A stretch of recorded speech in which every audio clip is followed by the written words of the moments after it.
Bonjour, je vous présente cet ouvrage. Francis Humbert, l'Émile ou l'interdit de la jouissance, l'éducateur, le désir et la loi.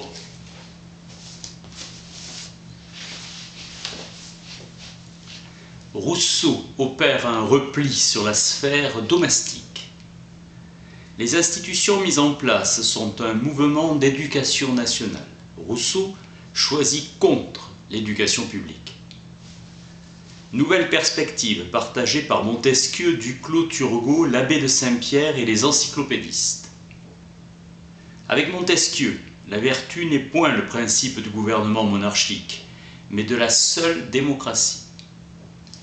Rousseau pense que la patrie ne peut subsister sans la liberté, ni la liberté sans la vertu, le tout formant des citoyens. Sinon, vous aurez des esclaves, à commencer par le chef de l'État. Le citoyen s'identifie avec le grand tout. Les Lacédémoniens témoignent des prodiges de l'éducation publique. Mais la tâche s'avère impossible dans le contexte sociopolitique de Rousseau. La non-légitimité des lois et les rapports de force. Il faut reconstruire les fondements de la société. Pour Robespierre, les droits du peuple sont au-dessus de la philosophie des Lumières. Émile, en termes d'éducation, doit pouvoir conserver l'autonomie. Tout tient radicalement à la politique. Ainsi, Rousseau refuse de céder à l'illusion de l'éducation publique. Il dénonce le cynisme et brise la loi du silence. Le discours de 1750 sur les sciences et les arts dénonce la fonction idéologique de l'instruction. Le problème de l'instruction dispensée dans les collèges, entériné par la suppression en 1762 de l'ordre des Jésuites, nouveau manuel scolaire. Ne pas instruire à demi, car l'ignorance peut s'avérer préférable à l'erreur. Sophisme justifiant les inégalités. Ne pas perdre de vue la vérité. Rousseau revient dans l'Émile sur l'ignorance des peuples. Le plus honnête, c'est le moins, ce n'est que... Le plus honnête, c'est le moins, ce qu'est l'honnêteté. L'ignorance n'est pas défaut d'humanité. La conclusion du discours de 1750 sera que la vertu se trouve définie comme la science des âmes simples, principe gravé dans tous les cœurs. Rousseau rénovera ces anciens mots, que sont patrie et citoyen. Dans le contrat social, l'homme en tant que tel advient que de l'inscription en lui de la loi. Le livre Émile fait un très grand bruit. Le 3 juin 1762, l'Émile est arrêté par la police. Publié le 22 mai 1762 et mis en vente par permission tacite. Bachaumont dira que le glaive et l'encensoir se réunissent contre l'auteur. Le Parlement ordonne que le livre imprimé soit lacéré et brûlé. Le prince de Conti préviendra Rousseau de son emprisonnement et le maréchal de Luxembourg l'aidera à fuir, son existence de fugitif et d'errant commençant. Voltaire, gros propriétaire terrien, approuvera la fermeture des collèges. Dans l'ouvrage de Rousseau, l'enfant a besoin de sollicitude et de là l'importance de la mère. L'humanité de l'enfant ne peut se développer que dans le cadre de relations de réciprocité. Sans l'amour de la mère, il ne peut y avoir de capacité de l'enfant à aimer, son cœur meurt. Ne pas définir les interventions sur l'enfant à partir de ses seuls besoins nourrissent. La voix du sang, la mère mieux que la femme mercenaire. Kant dira que la mère sera préférable à la nourrice, mais sera aveugle à l'importance structurante de ce champ de réciprocité, tendresse. L'enfant dont on ne satisfait que les besoins ne peut développer en lui son humanité. L'idolification de l'enfant paralyse l'ouverture d'un champ de réciprocité. L'enfant est réduit au statut d'objet du désir de sa mère sans faire naître son désir. Freud, en 1933, notera que l'éducation de l'enfant se joue entre l'attitude permissive, Scylla, et l'attitude répressive, Charybde. Basculement d'un monde sans loi, danger majeur de la relation éducative. Locke, avant Freud, trace la voie de l'éducateur, entre la non-maîtrise des inclinations de l'enfant, soit un esprit humilié et asservi par l'excès de discipline. Le secret de l'éducation est de garder l'esprit de l'enfant actif et libre tout en le détournant des choses dont il a envie, mais qui lui sont désagréables. Contradiction. Locke pense à travers le paradigme raison-passion. Maîtrise des inclinations. Rousseau déplace la problématique en politique et éthique. L'homme vraiment libre ne veut que ce qu'il peut et fait ce qui lui plaît. Rousseau se demande quel ordre social et politique permettrait d'être heureux. La liberté est essentielle au bonheur et l'esclavage destructeur de bonheur.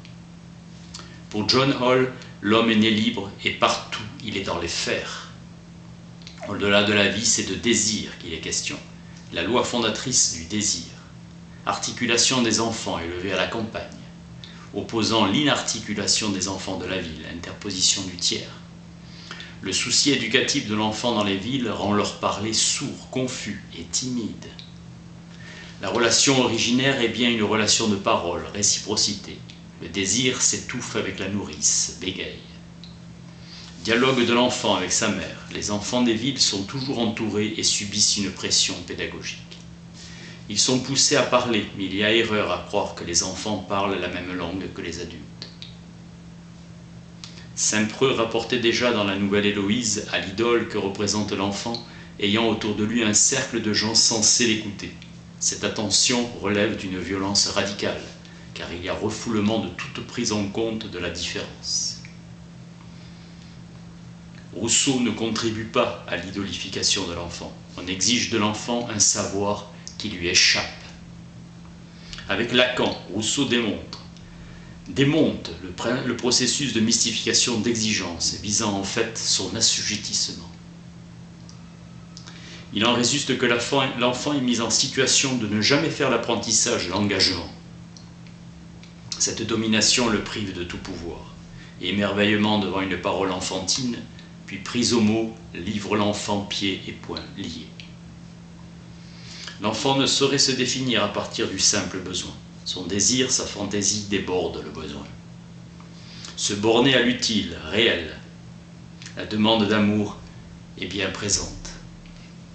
C'est un être de pulsion et de désir. Il y a une nécessité de partage. Il s'agit de fabriquer l'altérité. Une société d'inégalité est une société où l'apparence de la loi ne sert qu'à masquer la domination des puissants et des riches. Exercice de la justice mettant les grands à l'abri des justes. L'éducation s'impose comme une nécessité en raison de l'état de faiblesse de l'enfant. Du fait de sa dépendance, l'enfant portera les marques de l'environnement nécessaires à sa survie. Excès de l'autoritarisme qui réprime et excès de la permissivité qui le laisse exposé sans défense. Domination et servitude sont les symptômes de la société d'inégalité. Les pleurs de l'enfant sont signes d'attention, constituant une sorte de charnière entre nature et société.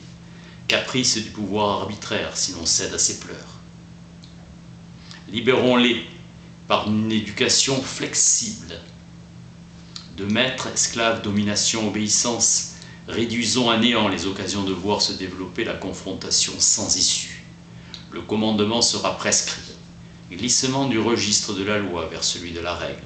La visée de la punition est d'obtenir l'obéissance et la soumission. Apprendre aux enfants à régler leurs passions et à dominer leur volonté. Raison supérieure contre passion inférieure. L'assurance d'être régi par un ordre rationnel. Une pratique de la médiation. L'enfant doit se rendre compte par lui-même ce qui est possible et ce qui est impossible. Rencontre de l'enfant avec une réalité consistante. Pierre Burgelin dit que l'enfant ne doit pas attendre du hasard le développement de sa raison, l'enfant pouvant prendre l'initiative et agir. La nécessité des choses est la première éducatrice. Ouverture à cette expérience du travail du pédagogue et du législateur. C'est à la liberté qu'il appartient de se faire, médiation par les faits naturels, véritable travail de renaissance pour l'enfant, et cela demande beaucoup de temps et de travail. Un accord est passé avec l'enfant.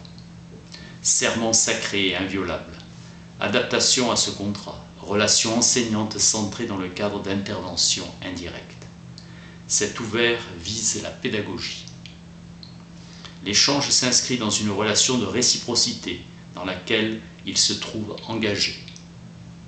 La fin est reconnue par tous, relation de soignant par rapport à un patient et non maître-esclave. Les mots obéissance et commandement sont proscrits du vocabulaire. Ouri, cadre réglé faisant émerger des attitudes d'ouverture et d'accueil, soignant.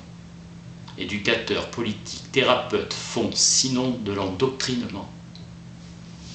De là s'avère impossible éduquer, soigner et gouverner. Pour interdire toute relation de manipulation, il faut ouvrir un lieu de confrontation structuré à l'ordre de la loi fondamentale de l'humain, la loi de l'obligation de l'échange et de l'interdiction de l'inceste. Le pouvoir du pédagogue doit être absolu. La toute-puissance se nourrit de ruse, de manipulation et d'un savoir total. Rousseau choisit de substituer la violence par la ruse. Exercer de bonheur à se suffire à lui-même autant qu'il soit possible. L'enfant développera des stratégies de défense lui conférant un pouvoir véritable sur la réalité. La relation éducative lui fait accéder à son humanité. Liberté et autonomie de l'enfant, délié de tout, face à face avec le maître. Il peut ainsi s'engager pour son propre compte dans une relation au monde. Le principe de liberté guide la démarche. Le maître doit tenir ses défauts, hors de portée des enfants, à seule fin de préserver son image. Secret de ses faiblesses, ne pas exciter la curiosité et l'imagination de l'enfant, car la première étincelle accélère l'embrasement des sens. Un état de paix total, un degré zéro d'excitation. Liberté, raison et sexualité sont là prêtes à se perfectionner. Père et fils fusionnent dans la jouissance des relations de filiation où les différences s'abolissent. Le désir que rien ne vient interdit et qu'aucun refus ne vient borner.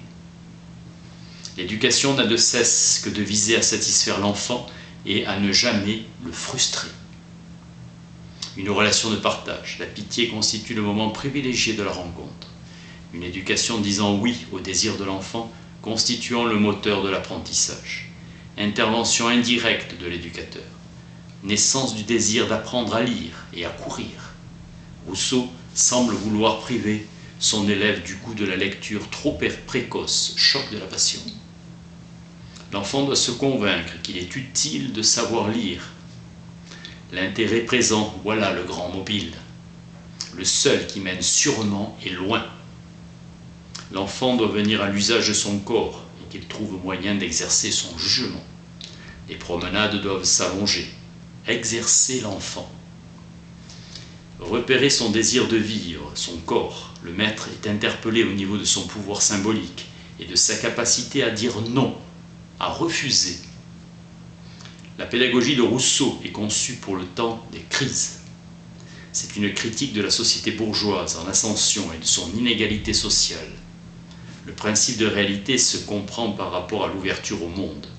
Le législateur, le thérapeute, l'éducateur et le pédagogue ont à développer en eux cette capacité à mobiliser les institutions qui se fondent sur l'interdire de la pulsion à commander. Règles, valeurs, normes, sens s'effritant, les personnes se trouvent confrontées à la tâche de les produire. La pédagogie de Rousseau tourne tout entière autour de la problématique de la médiation.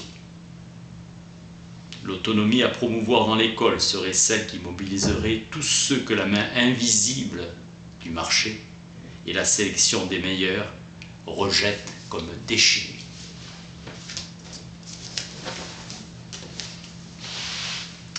Francis Imbert, l'Émile ou l'interdit de la jouissance. Merci.